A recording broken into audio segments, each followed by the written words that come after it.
ଆମର ବିଦାୟୀ ରାଜ୍ୟପାଳ ରଘୁବର ଦାସ ଝାଡ଼ଖଣ୍ଡ ଫେରିଗଲେ। ସେ ବିଜେପିର ସଦସ୍ୟତା ଗ୍ରହଣ କଲେ ବୋଲି ଟ୍ୱିଟ୍ କଲେ ଏବଂ ତାପରେ ସେ ଗୋଟେ ବୟାନ ଦେଲେ। ସେ ବୟାନରେ କହିଲେ ଯେ ରାଜ୍ୟପାଳ ପଦଟା ଗୋଟେ ଲାଟ ସାହେବ ପଦ ନୁହଁ ଏବଂ ସେ 3 ମାସରେ 30 ଜିଲ୍ଲା ବୁଲିଲେ, ଲୋକଙ୍କ ସାଥିରେ ମିଶିଲେ, ଗ୍ରିଭାନ୍ସ ନେଲେ ଇତ୍ୟାଦି ଇତ୍ୟାଦି।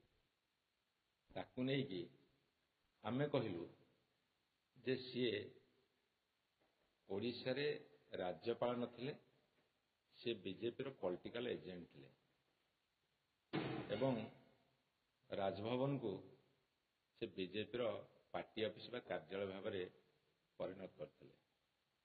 ବିଜେପି ବାଲା ଉତ୍ତର ଦେଲେ ଯେ ସେ ଲୋକପ୍ରିୟ ରାଜ୍ୟପାଳ ଥିଲେ, ଲୋକଙ୍କର ରାଜ୍ୟପାଳ ଥିଲେ, ଗାଁ ଗାଁ ବୁଲୁଥିଲେ, ଏମିତି କେତେ କ'ଣ କଥା କହିଲେ।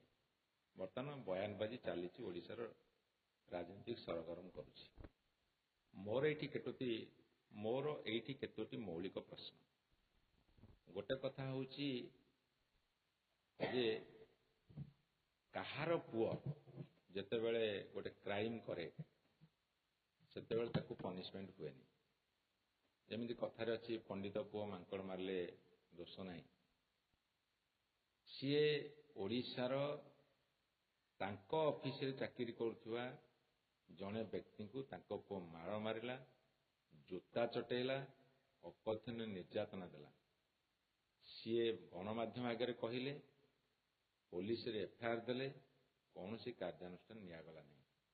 ଏଇଟା ଲୋକଙ୍କର ରାଜ୍ୟପାଳଙ୍କର ପୁଅ ନା ଲାଟ ସାହେବଙ୍କର ପୁଅ? ସେ ଉତ୍ତରଟା ସେ ରଖିବେ। ଏବଂ ସାରା ଓଡ଼ିଶା ବୁଲିଲେ 3 ମାସ ଭିତରେ, ବହୁତ ଗ୍ରିଭାନ୍ସ ଆଣିଲେ, ଲୋକଙ୍କ ସାଥିରେ ଯାଇକି ମିଶିଲେ। ହେଲା ଆମ ସରକାର ଥିଲା, ତାଙ୍କ ଗ୍ରିଭାନ୍ସ ସହିତ ଶୁଣି ନଥିବେ। ମୁଁ ତ ପ୍ରଥମରୁ କହିଛି ଯେ ରାଜ୍ୟପାଳ ଗାଣ୍ଡୁଏ ମାଟି ପକାଇବାର କ୍ଷମତା ନାହିଁ। ରାଜ୍ୟ ସରକାର କରନ୍ତି, ମୁଖ୍ୟମନ୍ତ୍ରୀ ମନ୍ତ୍ରୀ ସରକାର କରିବେ, ରାଜ୍ୟପାଳଙ୍କ ସେ କ୍ଷମତା ନାହିଁ ଆର୍ଥିକ ନିଷ୍ପତ୍ତି ନେବାର, କାହାକୁ ଅନୁଦାନ ଦେବାର। ହେଲା ସେ ଗ୍ରିଭାନ୍ସ ଆଣିଲେ, ଭଲ, ଲୋକଙ୍କ ପାଖକୁ ଗଲେ, କିଛି ଅସୁବିଧା ନାହିଁ। ଲୋକଙ୍କ ପାଖକୁ ଯାଇଥିଲେ ଗ୍ରିଭାନ୍ସ ଆଣିବାକୁ ନା ବିଜେପିର ସ୍ଥିତି ଜାଣିବାକୁ ନା ବିଜେଡିକୁ ବଦନାମ କରିବାକୁ?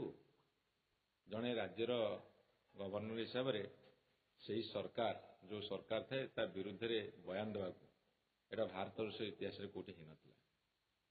ଏବଂ ଆଣିଲେ, ଗ୍ରିଭାନ୍ସ ଆଣିଲେ, ତାଙ୍କ ସରକାର ଆସିଲା।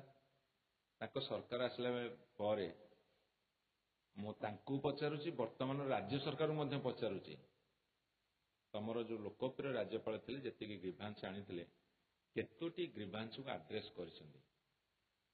ତାଙ୍କ ସରକାର ଆସିଲା ନା, ସେ ଯେଉଁ ପଲିଟିକାଲ ଏଜେଣ୍ଟ ଯେଉଁ ପାର୍ଟିର ହେଇଥିଲେ, ଏଇ 7 ମାସ ଭିତରେ ସେ କେତୋଟି ଗ୍ରିଭାନ୍ସ ଆଡ୍ରେସ୍ କରିଛନ୍ତି ବା ସଲ୍ଭ କରିଛନ୍ତି?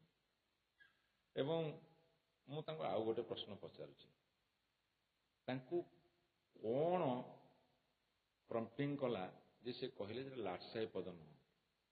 ଆମେ ପ୍ରଫେସର ଗଣେଶୀ ଲାଲଙ୍କୁ ଦେଖିଛୁ। ତାଙ୍କୁ ଯଦି ଓଡ଼ିଶା ଲୋକଙ୍କୁ ପଚାରେ ଯେ ଭଲ ରାଜ୍ୟପାଳ କିଏ, ତାଙ୍କୁ ଏତେ 100ରୁ 100% ମାର୍କ ଦେବେ।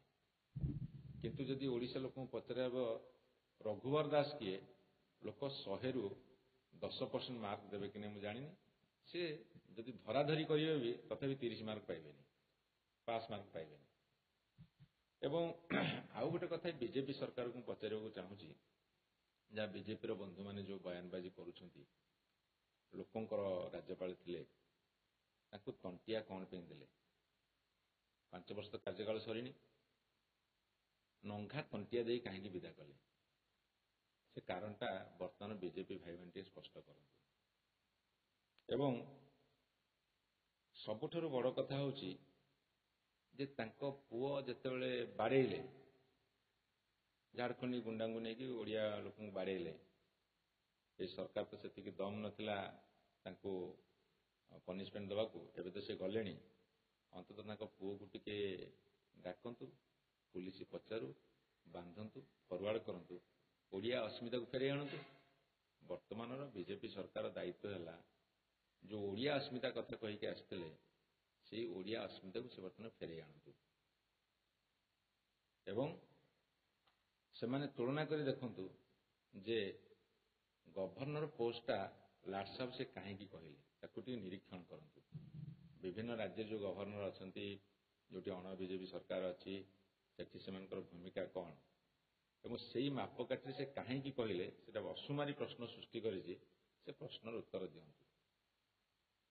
ଏ କଥାଟା এই ମୌଳିକ ପ୍ରଶ୍ନ ଗୁଡ଼ାକ ମୁଁ ପଚାରିଛି, ଦୟାକରି ଉତ୍ତର ଦିଅନ୍ତୁ।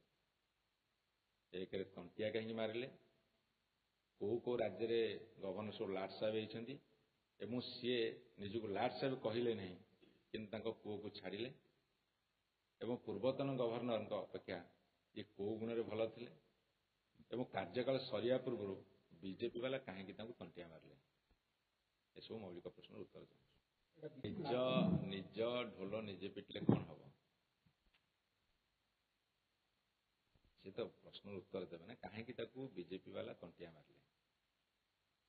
ମୁଁ ସେ ଗୋଟାଏ ପ୍ରଶ୍ନର ଉତ୍ତର ସବୁ ଅଛି। Governor appointment by the recommendation of central government, କେବଳ ରାଷ୍ଟ୍ରପତି ଆପଏଣ୍ଟମେଣ୍ଟ ଦିଅନ୍ତି କିନ୍ତୁ ତାକୁ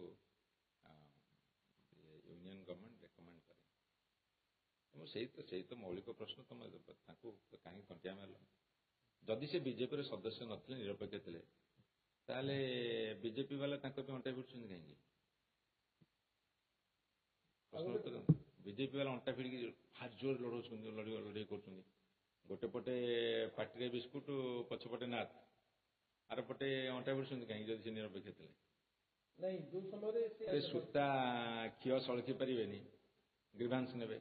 ଯଦି ଗ୍ରିଭାନ୍ସ ତମେ ନେଇଥିଲ, ହଜାର ହଜାର ଗ୍ରିଭାନ୍ସ ନେଇଥିଲ, ହେଲା ଆମ ସରକାର ପଳେଇଲା, ବିଜେପି ସରକାର ଆସିଲା, ତମେ 7 ମାସ କଣ୍ଟିନ୍ୟୁ କଲ, ସେଇ ଯେତିକି ଗ୍ରିଭାନ୍ସ ଆଣିଥିଲ ତାକୁ ଟିକେ ଲୋକଙ୍କ ସାମ୍ନାରେ ପକେଇ ଦିଅ, ସେଥିରୁ କେତେଟା ତମେ ସମାଧାନ କରିଛ।